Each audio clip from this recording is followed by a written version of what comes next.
শীতের সকালে যদি ধোয়া ওঠা গরম গরম এক বাটি চিকেন স্যুপ নুডলস পাওয়া যায় তাহলে কিন্তু সারাদিন অনেক ভালো কাটে। আসসালামু আলাইকুম, স্বাগত জানাচ্ছি আরেকটা নতুন রেসিপিতে। আজকের রেসিপি হচ্ছে আমার চিকেন স্যুপ নুডলস। আশা করছি ভিডিওটা তোমাদের কাছে অনেকটাই ভালো লাগবে। তাহলে চলো আর কথা না বাড়িয়ে চলে যাওয়া যাক মূল রেসিপিতে। প্রথমেই আমি একটা প্যানে পর্যাপ্ত তেল দিয়ে নিয়ে এখানে দিয়ে দিচ্ছি এক এক করে পেঁয়াজ কুচি, তারপরে দিয়েছি মরিচ কুচি, সামান্য একটু লাল লাল করে ভেজে নিচ্ছি। তার মাঝেই আমি দিয়ে দিলাম সামান্য একটু আদা কুচি আর রসুন কুচি। লাল লাল করে একটু ভাজা হয়ে গেলে এখন এখানে দিয়ে দিচ্ছি কিছু ফুলকপি, সাথে অ্যাড করছি ব্রয়লারের মাংস। তারপরে এখানে দিয়ে দিচ্ছি পরিমাণ মতো লবণ আর জিরার গুঁড়া। সামান্য নেড়ে চেড়ে কিছুক্ষণ ধরে এটাকে রান্না করে নেব। রান্না হয়ে আসলে এখন এখানে দিয়ে দিচ্ছি টমেটো কুচি। সব কিছুই কিন্তু ছোট ছোট করে কিউব করে কেটে নেওয়ার চেষ্টা করবে। এখন আমি এখানে পানি দিয়ে দিচ্ছি 1 কাপ। প্রথম অবস্থায় আমি এখানে 1 কাপ পানি দিয়ে নিয়েছি। তারপরে এখানে আমি এখন একটা ফ্রেশ নুডলস দিয়ে নিচ্ছি।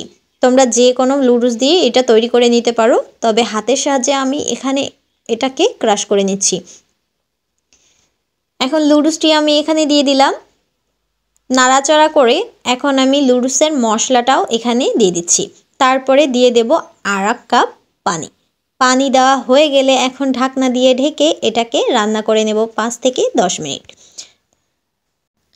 আমার কাছে কিন্তু এই শীতের দিনে স্যুপ নুডলস বা স্যুপ যে কোনো জিনিসই খেতে অনেকটাই মজা লাগে। এটা অনেকটাই সিদ্ধ হয়ে এসেছে, এখন ঢাকনাটি উঠিয়ে ফেলছি।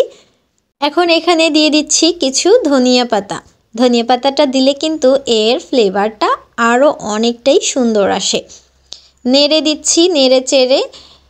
এখন এখানে আমি দিয়ে দিচ্ছি কর্নফ্লাওয়ারের একটা মিশ্রণ। এই কর্নফ্লাওয়ার পানির সাথে গুলিয়ে দেওয়ার কারণে কিন্তু স্যুপটার ঘনত্বটা অনেকটাই সুন্দর চলে আসে। স্যুপের পানিটা কিন্তু অনেকটাই ঘন হয়ে আসবে এই কর্নফ্লাওয়ার যুক্ত পানি দেওয়ার কারণে।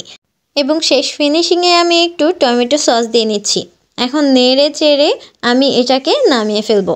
এই তো তৈরি করে ফেললাম একটা মজাদার চিকেন স্যুপ নুডলস। তোমরাও এভাবে বাসায় ট্রাই করে দেখতে পারো। আশা করছি তোমাদের কাছেও অনেকটাই মজা লাগবে।